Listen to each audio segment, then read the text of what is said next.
Women of Reddit, how do you filter out the men who just want to have sex with you? What are the red flags? Guys who want a relationship.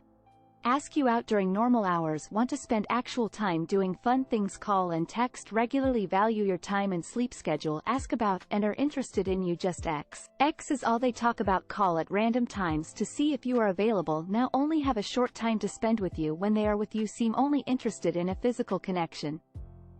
I don't kiss first time I see somebody, but if you want, we can go for a coffee tomorrow, next week. Around 10% of guys actually text the next day. I use this when meeting guys at parties and bars. As a redhead, a lot of dudes led with, "I've never ucked a redhead before." I was 19 or so when I started weeding guys who were too into my hair. I'm not looking to be someone's fetish or bucket list, *UCK. Him. So what do you do for fun? Her. Oh, normal stuff. Reading. Hiking. Stuff like that. Anything fun really. Him. I bet you sitting on my face would be fun. Her. Probably stuff like this. They ugger off when you won't have X. If you message me for the first time by referring to me by a pet name, sweetie, baby, etc., you are getting insta-blocked. Usually they make it pretty obvious. I find it harder to filter out the men who want to talk up your life long-term. Saying, "I'd like for us to get to know each other first," works a treat. If they start talking, writing about sexual stuff right away, if they want you to send them a lot of pictures. They are pushy and disrespectful of a no-heme. "Can I have your number me?" I don't give it out until we meet them. "Ah, but I don't come on dating apps often. WhatsApp is better. You can trust me," etc., etc., etc. They come on strong, lovey and romantic, but pretty fast are full of excuses about why it's not a good time for them to have a relationship, yet they didn't want to break up. Then there's the other, more insidious version who doesn't even come out and say they don't want to be in a relationship, i.e. with you. They just start running hot and cold. When you ask them about it, they just brush it off: trouble at work, with the family, feeling tired, allergy season. You are being too sensitive. You are the one acting weird, etc. The hot and cold continues, but if you ask them directly if they want to be in a relationship, you get non-answers. They pontificate about how they don't like labels.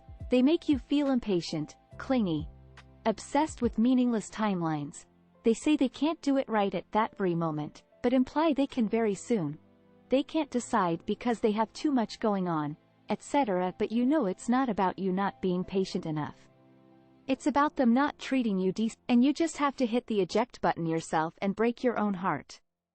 My wife knew I was her guy when, after a concert pretty early on in our dating life, she had overindulged and wanted to bang it out. I said, "I want to, but I want you to feel good about it later." Later on, she told me that had we actually done it that night, she might not have felt good enough about the two of us to keep dating. I'm not sure that makes any sense, but I'm glad I made the right decision. I figured it out after a while. 1. Do they take you on actual dates, or do they just want to watch a movie at someone's house? 2. What do they talk about on the date? Themselves? X? Do they ask you questions about your life? 3. Do they communicate consistently, or do they just text days later and say they've been busy? 4. After a little time goes by, it should be very clear that they're into you and dating only you. I made a short list of what I wanted in another person. It wasn't physical. It was basically all of the above list. If I saw they weren't doing the first 2 or 3 things, I moved on immediately. I met my wonderful husband not long after. Tell them straight away you aren't looking to hook up, only for something serious. Then tell them that you'll need a few solid dates before you might consider sleeping with them. That you'll sleep over when you feel comfortable and not a moment sooner. Tell him it could be a while until that happens. Then watch the trash take itself out. I'm married now, but before then I was never into hooking up or sleeping around. No shame to those that do, just wasn't my thing. I also wanted to see a future with the person I'd consider sleeping with. Not saying I was saving it, but I was definitely holding onto it until I felt ready. I dumped all of the guys who scoffed when I told them this, who told me they wouldn't wait forever, or they would find it somewhere else. And there were a lot of guys in that pile. Let me tell you. Not just sexualizing you, but playfully accusing you of being the sexualizer, a platonic friend, and I agreed our relationship wouldn't be romantic or sexual. He always assured me he valued me as a friend. As soon as I took his assurance at face value, he would increasingly point out ways that I was sexualizing our relationship. If I looked at him, I was checking him out. I lent him a book and it had some hidden message that we were the perfect partners. I slept in his couch one night and I was avoiding temptation. He let us have a friendship and convinced me that I was the one making it confusing. So confusing, in fact, we might as well try dating since he blurred the lines anyway, even though he was twice my age. I will try my damnedest not to mistake someone else's attraction for mine ever again. I usually tell them pretty soon on that. That is not what I'm looking for. Red flags are usually if they argue, debate, cross my boundaries. Hey hi good morning beautiful hi good day hey WYD playing hard to get ha he h carrot usually goes like that. Just constant spamming to get my attention. The few times I've responded, these, the first and only thing they want is to hook up.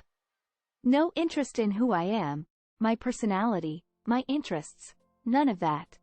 I call it fuckboy fly fishing. When he says, when I first met you I knew I wanted to UCKU, and also, I would drive to the ocean to *UCKU, and I'm usually pretty finicky about doing things like this. Tears of joy. What's something sexual you tried but realized you were not into? Had my husband UCK a cake once, turns out it wasn't as erotic as I thought it would be. Completely casual X. Turns out attraction and desire isn't enough for me. I also need at least some level of connection. Handcuffs. Better, comfier, ways to be restrained. The goat of sexual regret posts always needs to be mentioned in threads like this.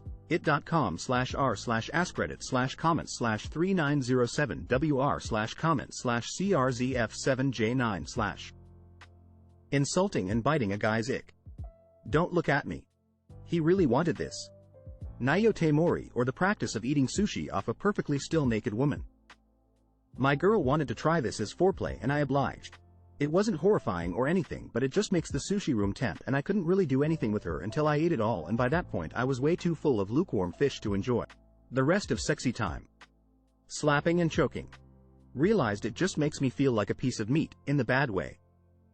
Roughics can be fun and all, but I can't take that part. Threesome. In theory it's fun. In practice, IP's double the work. Not specifically me, but I was directly involved. I was dating a black girl once who really thought Sue was into degradation. She wrote up a contract thing that gave me full reign in name-calling and encouraged it. I began to call her names and say rude things during X, but since I am white there were some things I was uncomfortable saying. Several times she asked me to call her the hard R word. I held back, until one time we had gotten into it real good and I said it. Immediately she called the safe word and we stopped. I tried to comfort her but she shook me off and got dressed and left.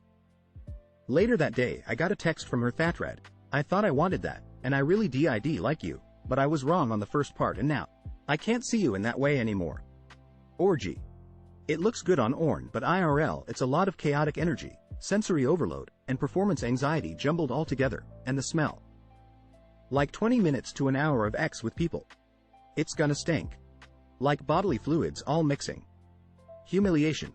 I can be a bit of a brat, sub, and it was just kind of the next step. Yeah, no. I like to be a good girl, not a little itch, lol. Shower X. It always looked incredibly hot in movies, but it's so uncomfortable and not hot in the slightest, loudly crying. Chastity and denial. Been going strong for 10 plus years be myself, and gotta say I'm thinking I'm not really into this thinking face. Underwater X. Contrary to popular belief, water is nothing like lube. Please don't call me daddy. Being with a woman sexually. Didn't work out. Turns out I am totally gay. Orgies. The smell was really bad. Almost putrid smelly MG. In my younger years I attended a psytrance festival in the middle of Wisconsin on the property of an infamous nudist camp.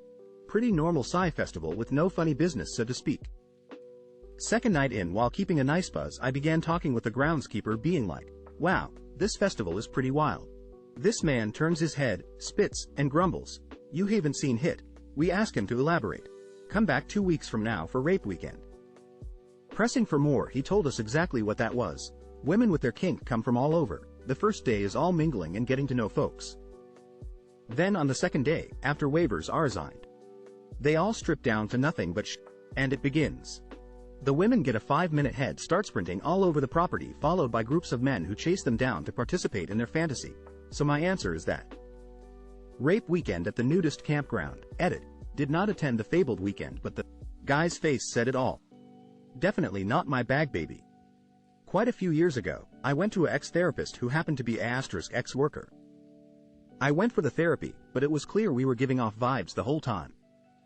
She made a move first, and I jumped at the chance. Having ex with a therapist, ex-therapist had been a fantasy for a while. That is until I was on the train home. Realized I would still need ex-therapy, except now I probably couldn't see that one again. I went to another therapist a couple years later and told them about that experience, and they were horrified. RPE play. Not in the, I tie you up and *UCK you dominantly, way, but in the, I'm going to pretend to cry and ask you to stop, way. Complete turnoff. Just pure anxiety and disgust upside down face. MFM threesome with an old girlfriend. It sounded so hot. The moment it began, I realized I was just watching her UCK another dude. 2/10. Inserting small stuff in the anus. It just hurts.